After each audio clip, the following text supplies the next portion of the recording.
Right, back to agenda. Shyamprasad గారు, నిన్న జరిగిన పరిణామాలన్నీ మనం చూసాం. విద్యార్థులు రక్తం చిందించాల్సిన పరిస్థితి వచ్చింది. సో ఈ రోజు జరుగుతున్న పరిణామాలను చూస్తున్నాం. ఒక అర్థవంతమైన చర్చ ద్వారా ఈ రాజకీయ పార్టీలన్నీ కలిసి ఆ సమస్యకు ఒక పరిష్కారం చూపాలి. పేపర్ లీకేజ్ అనేది ఇంకా జరగకుండా ఉండాలంటే ఏం చేయాలో సూచనలు సలహాలు ఇవ్వాల్సిన పరిస్థితి. కానీ ఆ అంశాలన్నీ పక్కకు పెట్టేసి ఒకరిపై ఒకరు విమర్శలు ప్రతి విమర్శలు చేసుకుంటున్న పరిస్థితి కనిపిస్తోంది. పార్లమెంట్ సమావేశాలు జరుగుతున్నాయి. వర్షాకాల సమావేశాలంటే దేశం మొత్తం కూడా ఆసక్తిగా ఎదురు చూస్తుంది. కీలక బిల్లులకు సంబంధించి కూడా చర్చ జరుగుతుంది అన్న అంశం కూడా తెరపైకి వస్తుంది. ఇవన్నీ కూడా ఒక రకంగా దేశ రాజకీయాలను ప్రజలు ఏ విధంగా చూడాలి అన్న పరిస్థితి తలెత్తుతుంది.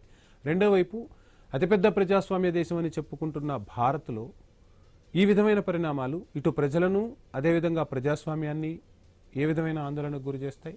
బయటి దేశాలు మనం చూసి నేర్చుకోవాలంటున్నాం, కానీ జరుగుతున్న పరిణామాలు మాత్రం అందుకు విరుద్ధంగా ఉన్న పరిస్థితులు లేవా దేశంలో? వంశీ గారికి, కాంగ్రెస్ పార్టీ నుంచి నుమాన్ గారికి, వెంకటరెడ్డి గారికి, హేమ గారికి అందరికీ నమస్కారం అండి. ఐ న్యూస్ వీక్షకులకి. Issue is very very important issue అండి. ఈ ఇష్యూ ఐ న్యూస్ తీసుకుని డిస్కస్ చేస్తున్నందుకు వాళ్ళకి థ్యాంక్స్ చెబుతున్నాను నేను ఫస్ట్. ఎందుకంటే చాలా మంచి ఇష్యూ, దీన్ని రాజకీయానికి వాడుకోకూడదు. ఇప్పుడు వెంకటరెడ్డి గారి గురించి వస్తాను నేను ఫస్ట్. వెంకటరెడ్డి గారు ఇది విదేశీ శక్తులు అంటున్నాడు ఆయన. అసలు ఏ ఇష్యూ వచ్చినా గబాల్ని విదేశీ శక్తులు అంటే ఏంటండి? ఈ ఇష్యూ చాలా ఇంపార్టెంట్ ఇష్యూ. దాన్ని ఎట్లా డిస్కస్ చేద్దాం, ఎట్లా సాల్వ్ చేద్దాం అనేది ఫస్ట్ ఆలోచించాలి.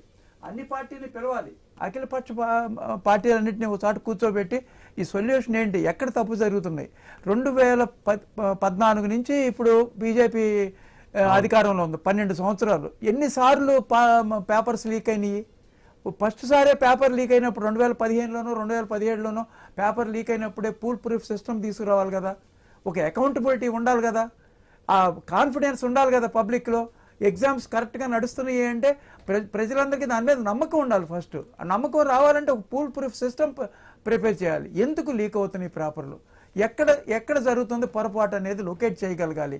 ఇప్పుడు ఈ మేలో జరిగిన ఎగ్జాము, దాన్ని పోస్ట్పోన్ చేశారు 1.5 months.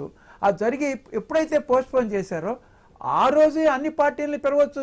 అధికార పార్టీ పిలిచి అసలు ఏం చేస్తే మంచిది, ఇన్ని రకాలుగా ఇన్ని రోజులు లీక్ అవుతున్నాయి పేపర్లు, దానికి మనం ఒక సిస్టమ్. అంటే ఇక్కడ శ్యాంప్రసాద్ గారు, ఒకప్పుడు రాజకీయ పార్టీలన్నీ కూడా ఇటువంటి అంశాలు వచ్చినప్పుడు అఖిలపక్ష మీటింగులు పెట్టుకునేవి. ఇప్పుడు అసలు ఆ సంస్కృతిని పార్టీలు మర్చిపోయాయా? ఎవరికి వారు రాజకీయమే చేస్తున్నారా దేశంలో? అంటే ఒక విధానం ఉంటుంది, ఎలక్షన్స్ తర్వాత పాలనే చేయాలి, ప్రతిపక్ష హోదా ఇచ్చిన వాళ్ళు సలహాలు సూచనలు ఇవ్వాలి, అధికార పక్షం పాలన చేస్తుంటుంది, ఒకరికొకరు చేదోడు వాదోడుగా ముందుకు వెళ్ళాలి. కానీ ఎవరికి వారు యమునా తీరే అన్నట్టు మారిపోయిందా ప్రస్తుత పరిస్థితి? చెప్పినట్టు కరెక్ట్ గా ఎలక్షన్స్ టైంలో పాలిటిక్స్ ప్లే చేసుకోవచ్చు.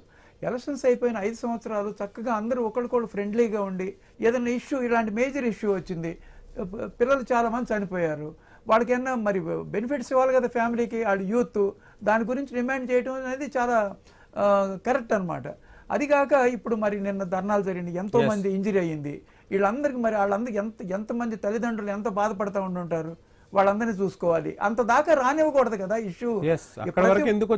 ప్రతి వాళ్ళు పొలిటికల్ అడ్వాంటేజ్ తీసుకున్నాం, మేమంటే మేము పోరాడుతున్నామని ఆమ్ ఆద్మీ వాళ్ళు కాంగ్రెస్ మీద పడతారు, కాంగ్రెస్ వాళ్ళు కాంగ్రెస్ మీద పడతారు. ఇన్ని రకాలుగా మాకు అడ్వాంటేజ్ రావాలి, మాకు ఎక్కువ ఇంపార్టెన్స్ రావాలి, ప్రజల్లో మేము దీని గురించి పోరాడుతున్నామని అనుకోవాలి. మోడీ గారు కూడా మంచి స్టేట్మెంట్ ఇచ్చారు, పూల్ ప్రూఫ్ సిస్టమ్ కోసం మనం ప్రయత్నిద్దాము, అకౌంటబిలిటీ ఉండాలి. Accountability is more important, pool proof system is more important. అసలు ఈ ఎడ్యుకేషన్ సిస్టంలో హ్యూమన్ వాల్యూస్ మోర్ ఇంపార్టెంట్ అండి. హ్యూమన్ వాల్యూస్ లేకపోవటం వల్లే తప్పుదారులకు వెళ్తున్నారు.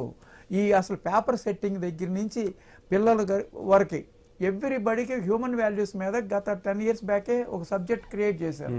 దాని మీద ఎక్కువ కాన్సన్ట్రేషన్ పెట్టాలి. అసలు తప్పుదారి వెళ్ళకూడదు. ప్రజలు అనేవాళ్ళు, స్టూడెంట్స్ అనేవాళ్ళు తప్పుదారి వెళ్ళకూడదు. పెద్దలే తప్పులు చేస్తుంటే ఇక స్టూడెంట్స్కి ఎలా ఉంటుందండి?